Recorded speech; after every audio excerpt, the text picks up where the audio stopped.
Hey, it's Joe, and welcome to another episode of the TestGuild Automation Podcast. Today we'll be talking with Josh, Owen, and Andy Knight all about mission-critical test automation, all other kinds of topics, especially with enterprises when you're really dealing with really complicated end-to-end type of testing when you have to test more than a browser. So if you don't know, Josh Owen is the CEO and co-founder of Cycle Labs. And prior to Cycle Labs, he also founded and led a global supply chain consulting firm through 12 years of organic growth. So he really knows the industry that's really complicated, as well as starting up a business that I'd like to dive into that goes around testing these types of environments. So really excited about that. He has over 17 years of experience with deployment or deploying enterprise solutions across various industry vehicles or verticals. And Josh is dedicated to modernizing enterprise solution deployment and helping companies focus on business growth rather than business risk, which I think a lot of people miss out on when they focus on testing. And he, like I said, is the founder of Cycle Labs, who encourages clients and teams to question everything and strive for continuous iterative improvement, which I think everyone should do as well. And we have the one and only Andrew Knight, also known as Pandy. He is the Automation Panda.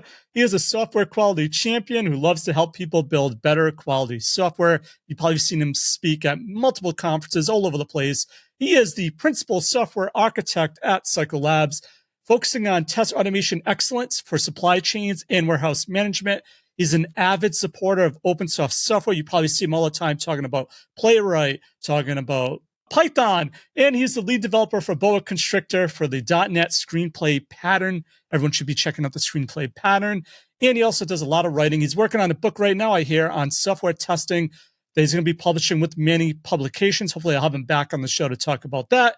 And apart from software, if you know Andy, he likes vintage Volkswagens. He's always working on them.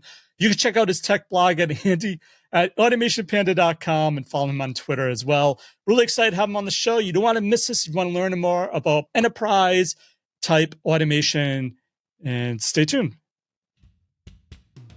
This episode of the TestGuild Automation Podcast is sponsored by the TestGuild. TestGuild offers amazing partnership plans that cater to your brand awareness, lead generation, and thought leadership goals. Get your products and services in front of your ideal target audience. Our satisfied clients rave about the results they've seen from partnering with us, from boosted event attendance to impressive ROI. Visit our website and let's talk about how TestGuild can take your brand to the next level. Head on over to testguild.info and let's talk. Hey, Josh and Andy, welcome to the Guild. Hey, Joe. Excited to be here. Really appreciate you having us. Awesome. Great to have you. Hello. Hey, Andy, good to see you. Good to see you all as well.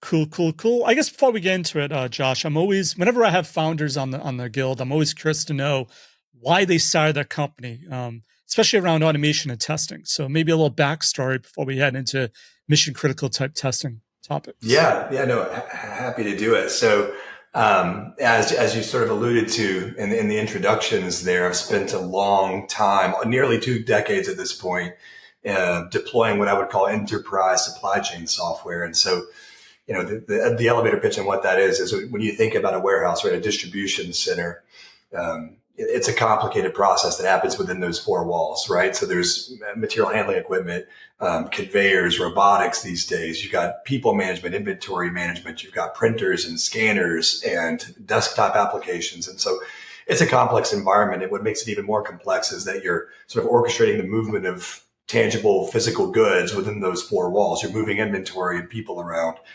this facility. And so my first job out of college was working for a company that made this software, and I was on their implementation team. And so we would spend months, 6 months, 9 months, 12 months, sometimes multi-year projects, putting this, what's called warehouse management software into production to manage these facilities.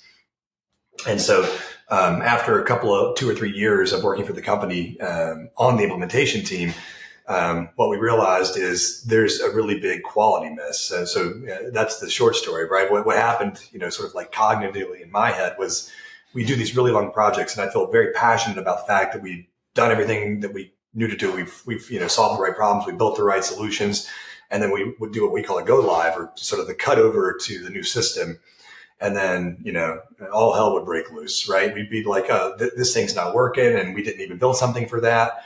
And after, years of doing this and really, really painful go lives and lots of hours on site at a distribution center in the middle of nowhere, eating out of a snack machine, one day we're kind of like, why does this keep happening? Right? What is going wrong when we spend so much time trying to prepare for this thing and then going live and there's issues all over the place?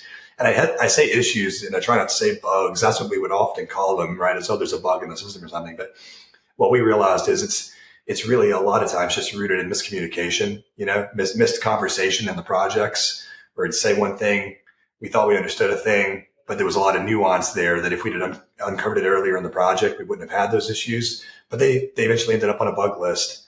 And so, yeah, after nearly 20 years of dealing with that, about halfway through that time period, we said, hey, I think this problem has been solved. I think it's probably been solved in a different context. We're not necessarily building software from the ground up here, but we have a lot of similar challenges. And I think if we take solutions that have existed for decades and try to apply them to this context, that might be a good place to start.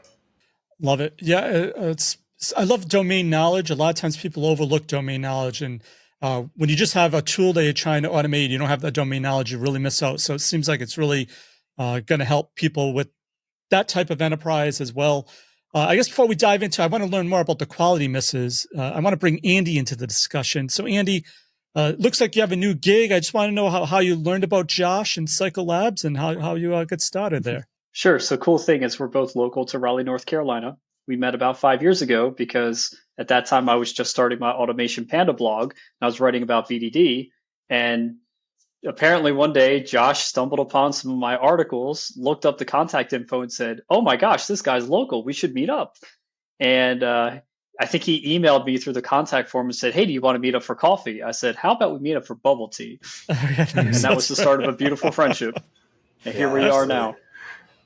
Awesome. So it's interesting about BDD, Josh, because when I go to your website and I learn more about your company, I think you have like a behavior-driven strategy or focus to your testing platform. Was that before or after you met Andy? Did Andy inspire you, or were you already doing it before Andy came into the picture? Yeah, it's an interesting question. And so truthfully, we started down this behavior-driven path prior to meeting Andy. But I think it was probably searching for expertise on BDD and things like that led me to Andy's blog. So I think, part of the appeal of that behavior-driven approach to us was that, we aren't building these software solutions from the ground up. We have these, behaviors that we're trying to validate when it comes to deploying these systems. And so for us, that sort of approach, or that sort of, injection point into the process felt natural. We weren't building the solutions, but we needed to understand, are the processes or the behaviors that you want from the software, or, is the solution supporting them? And so starting with, that natural language approach felt a lot more fit to us, to the context in which we were working, than maybe traditional sort of like other unit testing or more granular programmatic type testings. So Andy, this is 2015. You've been, I guess, dealing with BDD for a while. Still a big believer, or anything you see that people sometimes don't get right with BDD that maybe causes issues with automation? Let's step right into it now. That's great. So I would say, yes, I still believe in behavior-driven development. I like to speak more of a behavior-driven mindset. Some people get locked into specific rules and regulations or certain practices they feel like they absolutely have to do to a T in order to be quote unquote successful. My view is that in software and whatever we're making, whether that's a web app or an API or some sort of workflow through a warehouse management system, we need to keep the behaviors of the system in mind first and foremost throughout the whole development and testing process. Why? Because it's behaviors that bring value, right? Software is meant for people, right? Nobody cares whether you're using a software and what language it's written or whatnot. They care that they can order their lunch for delivery, or that they can see their bank transactions, or that when they order their iPhones, they get them delivered to, it's that kind of thing. And so software is empowering the processes of life, right? And so those are the behaviors that we build into the system that bring us value. We put that first and foremost in the focus of our development and testing, everything else is going to fall in place. And so what all these BDD things are just practices to help us do that. So when we talk about things like example mapping, right, trying to figure out what the behavior should be, or we talk about specification by example, the idea that we can clearly define what the behaviors are for both being a proof of purchase for development and an executable test specification that we could run and automate. That's what I believe in about BDD. And honestly, I can't imagine developing or testing any software without that kind of mindset, whether you call it BDD or not. Love it. So Josh, why did you select that? I assume a lot of people maybe that are dealing with supply chain warehouse type software don't necessarily want to be developing engineers. They have users that know that the flow of everything, how things should work, but don't necessarily maybe know how to program. So I'm just guessing, is that why you went with this type of approach? Yeah, exactly. I think, we looked at sort of the challenges that we felt needed addressing sort of in the context with which we wanted to build a testing solution. And I mean, I guess it's kind of a back step into why did we build something in the first place, right? There are plenty of fantastic BDD tools out there. So what motivated us to go build something new? And I think for us, it was like, we talk about it like this, right? So our clients, the people who use our software, they aren't building software in the traditional sense, but they are building software systems. We just say they're using larger Legos, right? So like they're buying enterprise software, these maybe a WMS, maybe a labor management system, or an ERP, or a CRM, or an HRIS, and they're sort of building a software system by integrating these various things and putting them together. And then to complicate it even more, they may be extending them, modifying them slightly, putting their complicated data in it, and now this thing has become a system that needs validation on a regular basis, because otherwise they become very stagnant, right? Especially in the enterprise, it's very common for a culture of fear of change to be established really quickly because it is big and complicated and because the stakes are high. When you introduce a problem, especially if inside of a warehouse, when the conveyors aren't running, no one's happy, right? So we needed a software solution that could jump from technology to technology in a single test. Right. Very often in our world, a particular behavior will span multiple technologies and very often multiple vendors. And so we need to be able to run end-to-end validations of those processes. And so we needed to seamlessly jump across technologies. And we wanted to do that in a common language, where you don't necessarily know I've moved from C to Java to an API test or something. Like I just want to understand the behavior that I'm validating. And so we needed something that worked in that context. And we felt like behavior-driven development, or this sort of behavior approach to validation, fit that bill. And then to your point, a lot of our clients, they aren't software developers, right? They're software users. They know their processes. They're passionate about the behaviors that they expect from the system, but they aren't developers. And so a natural language approach to sort of facilitating conversation and so test construction, if you will, felt natural to our clients, much more natural than, say, cracking open, an IDE and writing some code. Absolutely. And I guess it tends to go with a lot of companies I speak with that have a lot of package-based applications, create the application with no code. So why would they use a coding approach? They usually like to go with a more no-code approach, just like they go with the development, for sure. So I'm just curious to know, how do you handle the jump then? I assume like you have scanners and maybe some robots and CRMs and all kinds of different technologies along this tech stack that you have to deal with, especially with warehouse and supply chain. So how does this software deal with it? Are you a wrapper on top of other technology, or is it like proprietary software that you've created that's able to handle all those different tech stacks? I like to think of Cycle as the ultimate true integration testing tool, because we have a whole bunch of systems that are integrated together that we're trying to cover. So a test case might walk through entering in something in a web browser, calling an API, going to a terminal green screen. And so we provide in Cyclescript, our domain-specific language for test automation, out-of-the-box steps and interactions that handle each of those kinds of interfaces. So you can truly have this end-to-end workflow covered through a whole system. All right, nice. So I'm just thinking of keywords. Back in the day, we'd have like a keyword and framework where would like login patient, maybe if it was like a domain specific to a hospital. Is it something similar to that then? When someone's creating a test, you have like pre-packaged steps or common scenarios? Indeed. The best way that I could describe Cyclescript as a language is imagine Cucumber on steroids where all of the steps are actually given to you and you don't have to make your own. So at the very most basic kinds of tests that you would write in Cyclescript, you would say scenario, give it a title. Then you would have given, when, then lines to specify step by step what the procedure is doing to exercise the behaviors.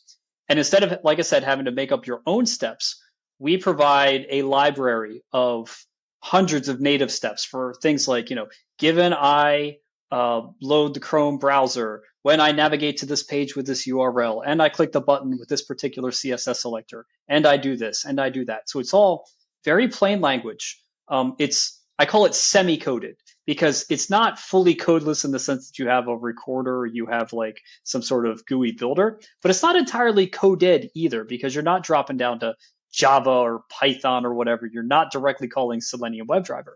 You're working with these plain language steps that describe more of the interactions rather than the automated mechanics.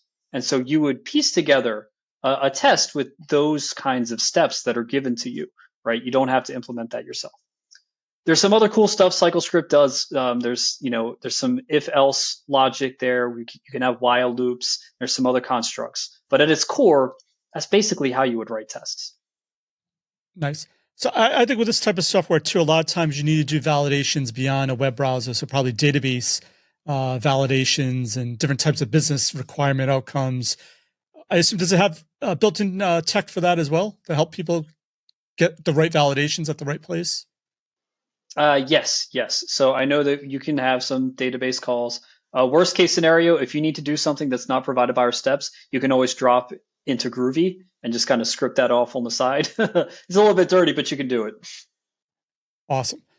So Josh, you talk about deployment, coming from a deployment background. Are there anything special that the software helps to get that deployment happening? Does it helps them automate tests, but is there any other functionality that helps them scale or get it out the door quicker or faster? Yeah, I think so. So, I think just back to the root of like, why do we do things with this sort of behavior driven focus is I think there's a ton of value in just establishing better communication earlier in the process, right? Just making sure that when you say pallet receiving and I heard you say pallet receiving and we write it down and we look at that process on paper, that we're in agreement that that is the behavior that we want from the system. And you'd be amazed at how often you can find issues or just, find that you don't even need some modification that you thought you needed when you start to write this stuff down and get around a common language, right? That sort of specification by example maybe sometimes helps us just decide we don't actually need that custom change that we thought we did because we were able to find that, that behavior is already supported in some way. So there's a lot of sort of that like maybe less quantitative value that you get by establishing just better communication earlier in the process. But as Andy alluded to, when these documents then double as an executed specification or a test, then you've got this sort of like ever building library of behaviors that you can continue to validate. And the thing about, I'm sure all systems, but specifically these production systems is when we go live, that's not the end. It's really just the beginning, right? So probably the next day we're going to introduce additional change. And without that validation library, you may have 2 weeks, you may have 12 weeks of manual testing and validation and things like that before you can get that change back into production. And so for us, there's a much faster time to value when on day 2, you realize there's some other change that we missed, we didn't talk about or something. And now we can validate it. We can regressively test that change and get it into production faster. And so that's a big win for our customers. And they're always changing these systems, right? The change for us doesn't necessarily mean a software change.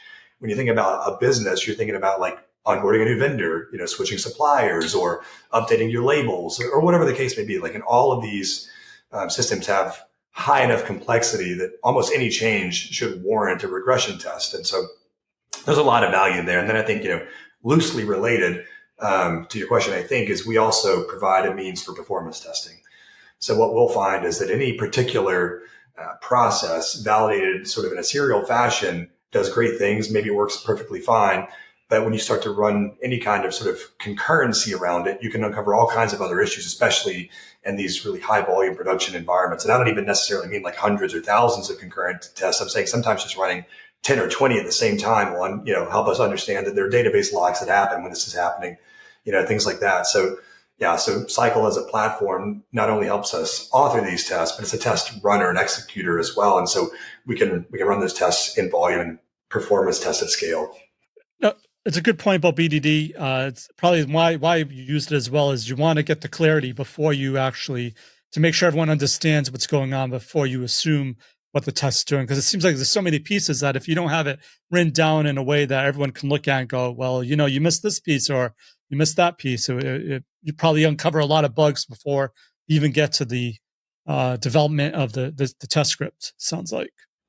Yeah, actually, and it's really funny because more often than not, if we're plugging in to help a customer that's like already up and running on a system that wants to upgrade or move to a different solution, they may have been running on some system for 2 years or 10 years or 20 years, and no one person knows what success looks like for that process. It's not written down anywhere, right? It's sort of this, it's living in someone's head or some combination of people's heads. And so like the first step is just like getting it on paper. So we know, what does it do today and what do we want it to do tomorrow? So I love that. So it's almost like living documentation as well. So any change, then you're getting the benefits of not only a test, but new people coming on, or I don't know if you have to deal with like audits or anything. Well, here it is. It's like plain English. This is what it's doing. This is what we touched. This is what we entered. Yeah, exactly. And in our space, a lot of times when you're going through a big project like this, there's a lot of reason to write all that stuff down. But what happens is if it's only valuable for that one go live, there's no motivation to keep it up to date. Whereas if it's a living documentation, if it's a validation and you're using it for regression testing, then there's a lot of motivation to any time you're introducing a change to going back and make sure you're keeping those up to date. And so we're giving them incentive to keep these documents up to date, where in the past, they're a lot of kind of like one and done. We'll do it in a Word document, but then never touch it again. Absolutely. So, Andy, I don't know have you done anything with the performance testing piece? I'm just curious about the performance testing tech, how that works. Can you reuse like a standard test you have already? So, okay, now it's a functional test. Let me up it to 10 users and I can easily scale it up. So I haven't yet gotten to play with that in the platform. Gotcha. But I think, Josh, correct me if I'm wrong. It's more of just in how you would organize the scenarios to be run, right? It's not like there's a special construct for it. Yeah, that's right. There's essentially an interface that allows you to take any particular behavior and then sort of, as you alluded to, Joe, they say, how many instances of this would you like to be running? And, which processes do you want running at the same time? Of course, like with any performance test, the complication there is to make sure the data that supports the test is in a good state. But the idea is to be able to have reusable assets, reuse the behaviors, both in a regression perspective and a performance perspective. Nice. So I assume also when you're trying to deliver mission critical software, you need to make sure everyone's on the same page. So using BDD to make sure everyone can see and understand what's being tested is a big benefit. Do you have any sort of dashboarding where like an executive or someone can look at it and say, okay, this is a go or this is a no-go? Yeah, absolutely. And I think, reporting is funny because no matter how much you think you've gotten it right, every single client wants something slightly different from it. So the approach we've taken thus far is we do have standard readable tests that, say, hey, here's the test you ran. Here's what the application looked like along the way. Here's green. Here's red. If it is red, here's what it looked like when that happened and all that good stuff. What we found most enterprise customers like is just for us to be able to stream those results to some type of BI tool or some centralized place where they're looking at trends and things like that. And so they've got a lot of dashboarding tools they're already using. And so we can stream all of our results to a sort of a meaningful place for them. And they can use their dashboards, their BI tools, so forth and so on, to slice and dice things and expose it to executives in the way that's meaningful to them. Nice. So, Andy, what's your role going to be? Are you going to be consulting where you go on site to help people make their automation efforts better? Or are you getting up to speed on supply chain testing? Any special things that you need to be aware of with automation when as it applies to supply chain testing? Sure. So my role will be the principal software architect, very much more on the product and engineering side rather than implementation services or consulting. My role will be asking the question, where does Cycle need to go in the next 5 to 10 years? How do we build the product and the services in order to get there? So right now, Josh and I and others in the company are working on a product vision for what the next generation platform will look like. It's pretty exciting stuff. Is it Python based? Ooh, I don't think so. No. I could do other things in Python. It's all good. I know. But one of the big things we're looking at is um, building a cohesive system so that folks can design and develop and execute tests from inspiration to implementation, rather than just narrowly focusing on just automation, right? I know everybody who is testing software systems has to go through discovery, formulation, and automation, right? But what we have seen is that many of the tools and platforms kind of have a very isolated view. They only attack one of those phases. What we hope to do is really have a cohesive system that makes it seamless to do all of these together. There's other cool things that we're looking at as well, but that's just a bit of a taste. Yeah. One of the first things we had Andy do, Joe, is just spend time with our implementation team, right? Just like go sit down and say what works for you, what doesn't, what pain points do you have, and that's a lot of where some of this vision stuff comes from. And as Andy alluded to, we're pretty excited about it. Awesome. So, I just want to follow back on one of the first things you mentioned, Josh, was quality misses, especially with the supply chain. If someone's a tester and they have to start dealing with supply chain type automation, what are some of those quality misses you think they should maybe focus in on? Are there some key ones that you think is it performance? Is it, what is it? Yeah, I mean, for us, because there's a physicality to it, there's a really wide swath of like different quality buckets, I think. I mean, certainly we never, so if you think about sort of the software delivery lifecycle in the space which we work, right? We are building these software solutions. So there's a vendor somewhere. And so we take for granted, let's just assume that whoever is building the solution that they're selling to this customer has done all the unit testing that they should do, right? So we try to shy away from things like unit testing because, at that point, it's like we're not adding a lot of value there. You hope that your vendor has provided you quality software that does what it's intended to do. The real question is, does it continue to do that in your ecosystem once you've established all those integrations and modifications and things like that? So much more of a functional approach, right, to validating the behaviors and things like that. And so there is, regression testing for those examples that we talked about before. There's acceptance testing, and we would never suggest replacing UAT, but we can certainly supplement those processes by saying, hey, bring your super users off the floor, bring your business people in, have them lay eyes and hands on this stuff once, sign off on it. But now we can validate that same process going forward if it's unchanged. Right. So we can supplement, those UAT processes by saying, instead of going back and having your users touch everything again, have them put their hands on the changes. We'll validate everything they've already signed off on from an automated perspective so we can support a faster UAT process. Then, of course, there's going to be a performance testing phase. Then another phase we don't touch is in our world, there's a lot of physical testing that must take place. The conveyors have scanners.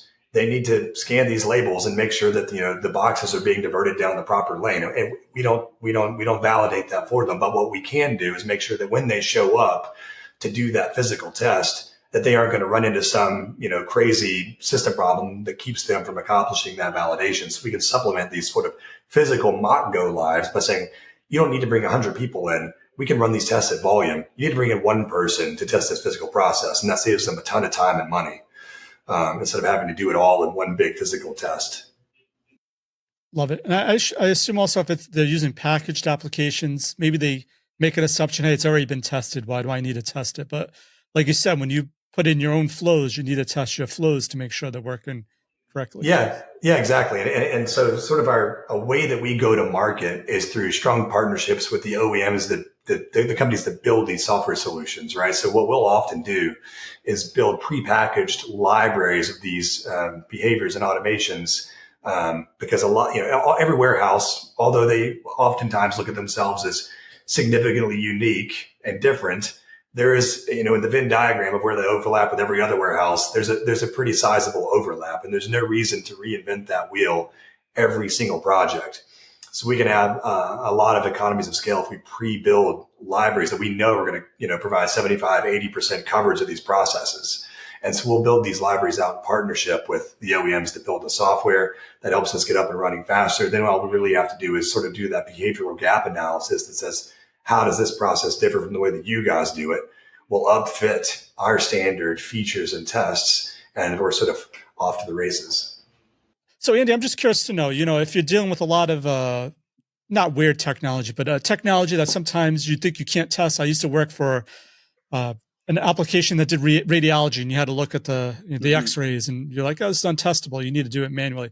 Aha! And we found visual testing could actually handle it. So, have you seen any of those examples, maybe that people may overlook when you come to maybe this type of testing, that visual validation testing? Things could help with things that maybe seemed non-automatable. Yeah. Because traditionally, when we look at any sort of UI testing, it's always hinging on some sort of anchors on the page or the markup of the structure. What visual validation allows you to do is look at it as if you have human eyes. Like, oh, you can track things implicitly like color, layout, size, position very easily by taking a visual snapshot and comparing over time. There are many visual validation tools out there. Many of y'all know I used to work at Applitools, so that they were one of the best in my opinion. But you can have these large kind of visual validations where maybe you take a whole snapshot of the page, but there's also other little tricks you can do with visuals as well. For example, maybe you want to use a visual locator rather than an XPath or a CSS selector. Just do pattern matching for that versus maybe performing an assertion on it. So there's advantages there as well. Nice. And this may seem like a crazy question. I know I used to work for an insurance company. They still use mainframes. So, Josh, how common is that? And does this application or this solution help with even mainframes? Like, what does it handle? Does it handle that type of technology as well? It does. Yeah. You maybe you wouldn't be surprised, but I'll say it anyway. You'd be surprised how many warehouses are still powered by IBM or AS400, mainframe type technologies. And again, I think that's at the root of the problem we're trying to solve in our space. We kind of, at a surface level, we're solving a quality problem, but I'd say like our bigger picture purpose in this space is to get them moving forward, right? Getting off of these old systems and actually upgrading to newer technologies. And so our sort of strategy is we're going to go back and meet them where they are, and we're going to provide validation and confidence that they can introduce change into their system. And then we're going to pull them forward with us and get them upgrading regularly and modifying and innovating, because that's better for them and it's better for us and it's better for everybody if they're actually running on newer innovative technologies. And so, yeah, we have everything from like built-in terminal emulation for AS400 stuff to the like latest, greatest, web technologies and API testing and everything in between. So what we hope to do is to give our clients this confidence to start upgrading and to change regularly so they can actually move forward. And it's really funny because you'll go in there and you'd say, but why are you still using AS400 to do to do this work? And they're like, well, it gets the job done. And I'm like, well, that makes a ton of sense as long as the job to be done hasn't changed. But I think if there's anything we learned, especially in the supply chain space, is the jobs are changing, right? Over the past 3 years with the COVID stuff, obviously supply chain has become like a boardroom conversation. And so it's like, actually, there's a lot of improvement to be made here, and the job to be done has changed dramatically. And so you need to upgrade your tools to account for that. Yeah, I don't mean to hop on it, but using the BDD style, I guess, would help get that clarity on the requirements. Say, look, you have a mainframe call here that you may not have known about, but once we documented it, not only is it a test, but now it's documented. Maybe we can replace this test at some point. Exactly. Yeah. Again, it's the whole framework within which we work around behaviors as a focus just helps us have better, meaningful conversations around things just like that. Love it. So, Josh, who's this for? There's tooling for everyone and every company. Not one. I don't believe one tooling is bad, but maybe there's a tool that fits best for certain companies, certain situations. So, someone's listening to this and like, oh, I need to learn more about Cycle Labs. Like, who is the perfect customer or user of this technology? Yeah. Well, first and foremost, I think sort of psychologically, they need to be a customer that validates change, values change, right? They want to introduce change, because otherwise what value does test automation provide unless you're planning on making changes into your system? So if you are one of these customers, like we plan on running on AS400 for the next 30 years, then I'm not sure we're providing a ton of value. But if you're like, hey, we run on this now, but we'd love to get into something new, I think Cycle could be a really interesting solution for you. And especially if you're not building your own software, if you're a company that's powered by solutions made by other vendors or even other parts of your organization, but you're just using the software, then I think Cycle could be a good option for you. We mentioned supply chain with COVID and how there are a bunch of issues. I don't know, were any of those issues related to testing or not testing properly to anticipate some of these issues, or could testing have uncovered some of these things that people all of a sudden faced once COVID came into play and messed up the supply chain?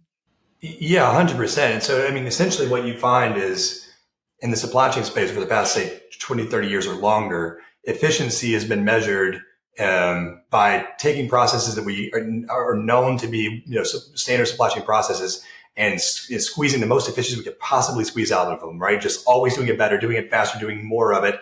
And there's this concept of just-in-time inventory of like, we don't keep inventory in the warehouse because it's expensive to have inventory there. So we're going to order inventory when we need it and things like that. So you've got these really, really rigid systems that are designed to be incredibly efficient.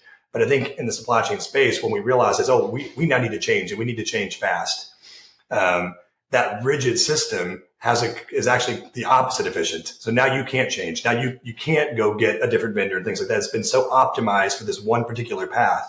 And so I think in the supply chain space, what they're realizing is there's a new definition for the idea of efficiency. Efficiency is actually a balance between sort of like doing it well and doing it efficiently, but also having resiliency and flexibility.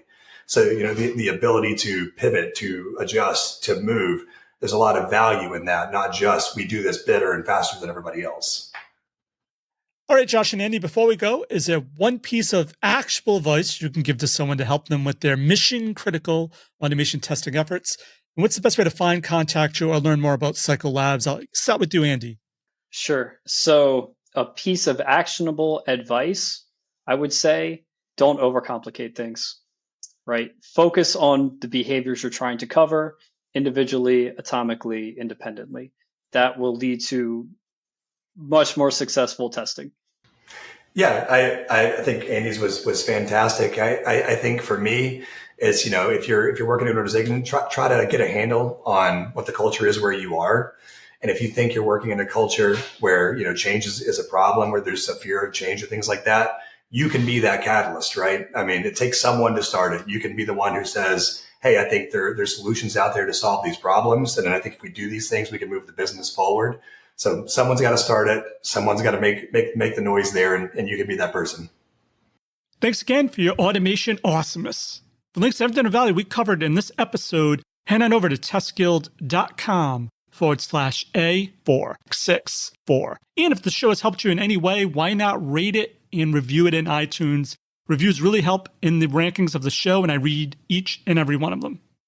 So that's it for this episode of the TestGuild Automation Podcast. I'm Joe, and my mission is to help you succeed with creating end-to-end, full-stack automation awesomeness.